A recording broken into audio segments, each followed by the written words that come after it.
This is definitely unusual footage. I usually try to have calming, relaxing images and soundtracks. Right now, it's just my voice. We started off with a picture of the drone that's taking it. It's made by DJI. This is the 3S model number, in case somebody out there wants to get into the hobby. What I'm going to be showing you in this video is where the recovery took place for a car and unfortunately a body of a young man that was in it that took place yesterday. I'm starting at the far end of the lake, and then I'm going to make pretty much a straight line to where the recovery operation happened yesterday. I thought it might be a little more respectful to wait for a day after the event, even though I had my drone out there yesterday during the recovery itself. If you're watching this on a larger screen, you may have noticed some white jugs that are frozen in the ice. I believe when those boat docks that we started the video with were pulled ashore, some of those jugs just escaped from supporting the boat docks and floated out into the lake and got frozen there. So, as spring comes along, they'll have to refloat the boat docks, get boats in there, and then they can recover the frozen jugs. It's unusual that the whole lake is frozen over like this, and it gets some really unusual features. Nothing is really smooth. There's white ice, and then there's gray ice, and then there's some black ice out there. Ah, you can see the drone shadow there. And here I wanted to, from the far end of the lake, give you guys kind of a bird's eye view of how it looks right now.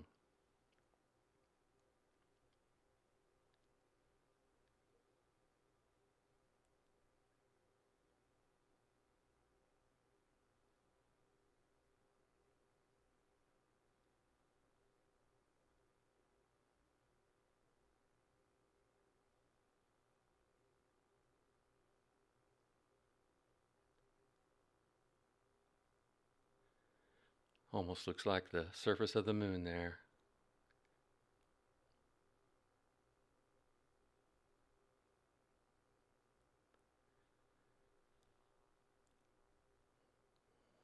All right, now I'm going to bring it on down to about, maybe 3 to 4 feet off the surface. I'm normally even lower than that, but the ice seems to mess with the drone's navigation and it gets wobbly or shaky.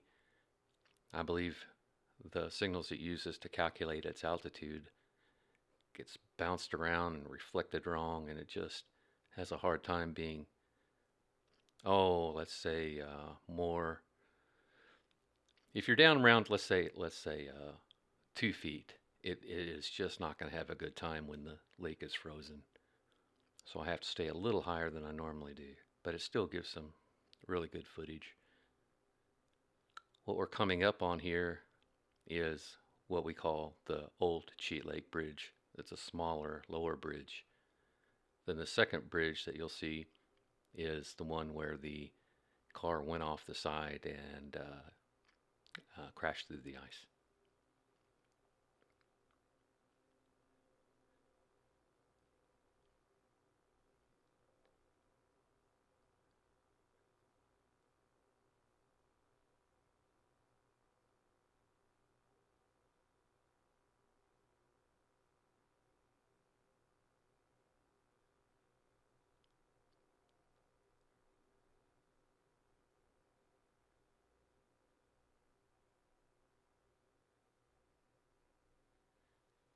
If you're just joining the video now, that isn't a speck on the lens. That's actually the shadow from the drone in the bottom half of the video.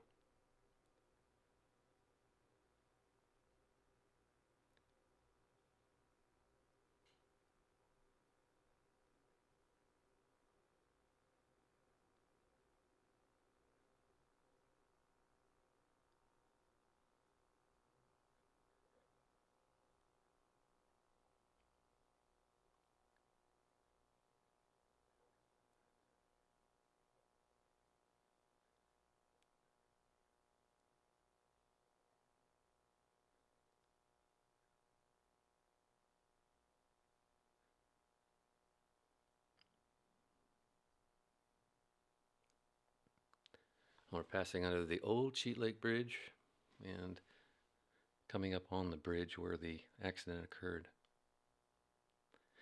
My guess is that when they plowed the road, they plowed the snow up against the cement barrier that prevents cars from going into the Cheat Lake normally.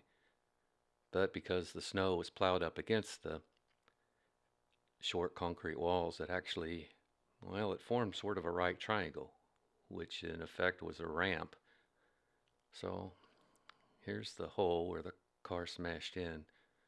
I believe what happened is he may have had to make a sudden turn. Perhaps a deer was on the highway, perhaps a slide, I don't know.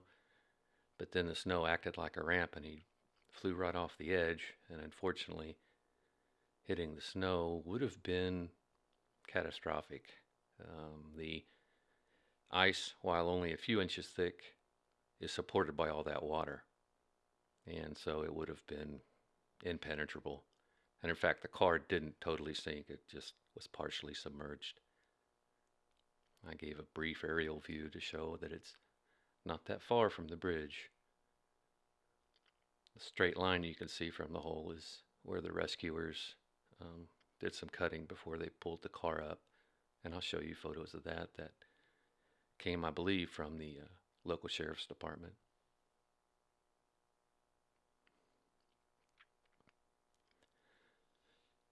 Well, it felt a little ghostly sticking around that area, so I decided to do a little more footage on the other side of the bridge. If you'd like to stick with this, or you can skip to the end and see photos of the actual recovery.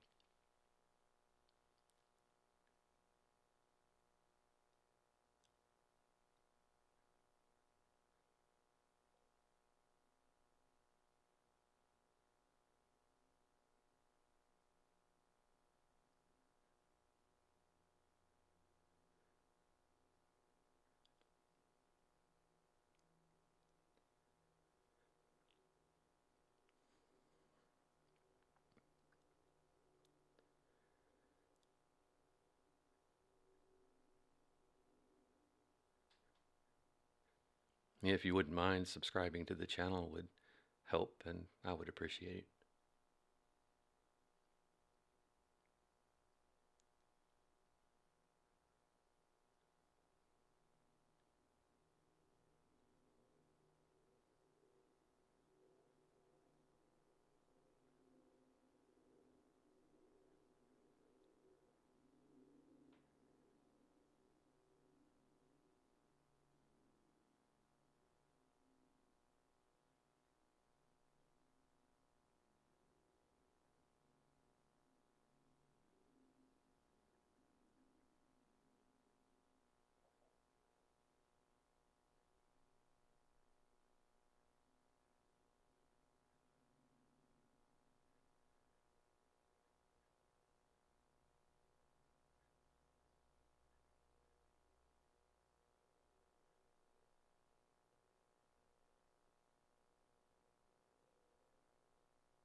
Here I'm just gaining altitude to show an interesting view of the lake for you guys.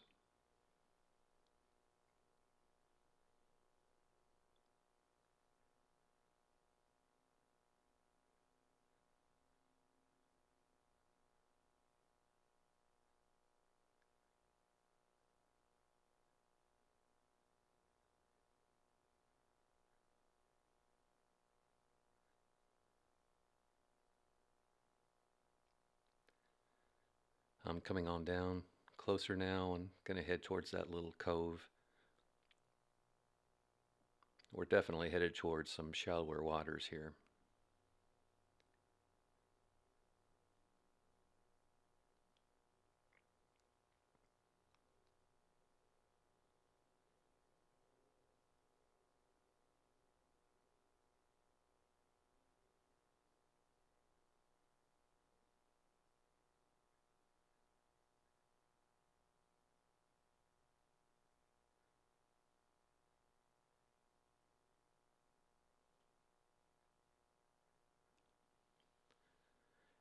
This area you might have noticed has two wide streaks on both sides, almost like little roads.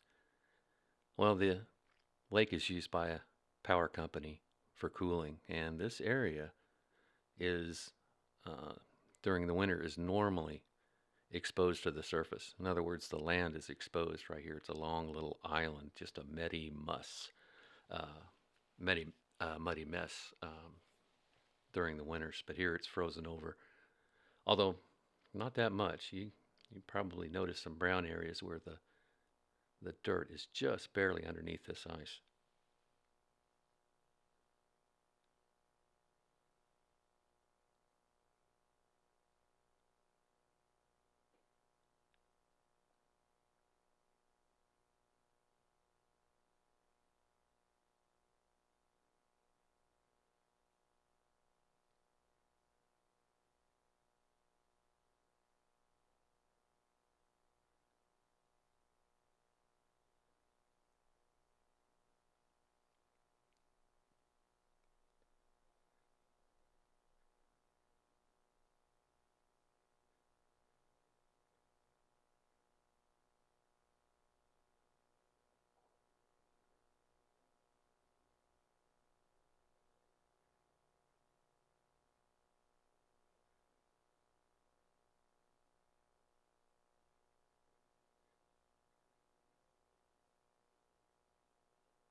Once again, a thin layer of water over some land that's usually breaching the surface.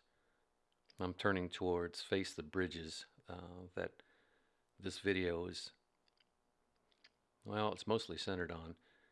What I'm about to do is show some photos. I believe most of them are from the sheriff's department, although they weren't credited, I don't believe, in the story that I saw on a TV station that's actually a couple of towns over, which is one of the strange things that while we did have a TV station cover this, our local newspaper of record, well, I don't think they did. Now this is the side of the main Cheat Lake Bridge. It's actually Interstate 68, and that far side is where the car went off and down into the ice. Somebody somehow shut down the entire interstate freeway, well, that side of it anyway, for hours yesterday while this recovery took place. That full-size service area on the right is where the large recovery trucks were. They took off some of the first lane as well, and I don't know how they got approval or if there is an approval process, but instead of constricting the interstate highway to just one lane, they completely shut it off. I really don't know why they planned for that. In fact, this TV station mentioned that the highway was also shut down in the same area on Thursday for unknown reasons. So they can't get a reply. So it's possible that the car was in this ice for several days. I don't know for sure. This is the smaller, older Cheat Lake Bridge. This is not Interstate 68 where the accident occurred. We're getting ready to come into a landing, and then I'll show you a photo I took of our local newspaper of record, because I guess I'm just surprised that this recovery happened yesterday, and it started at about 10:30 in the morning, yet there's nothing in our local newspaper about it.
I left the landing in. It's one of my few good landings. And I just love at the end when it touches down that sometimes if the light's right, you can still see the rotors rotating until they completely stop. There they are. And we're down. Now for our local newspaper the day after this recovery. And here are photos supplied to a TV station by, I believe, our sheriff's department. I actually offered footage from the day of the recovery to the TV station, but they didn't reply to me.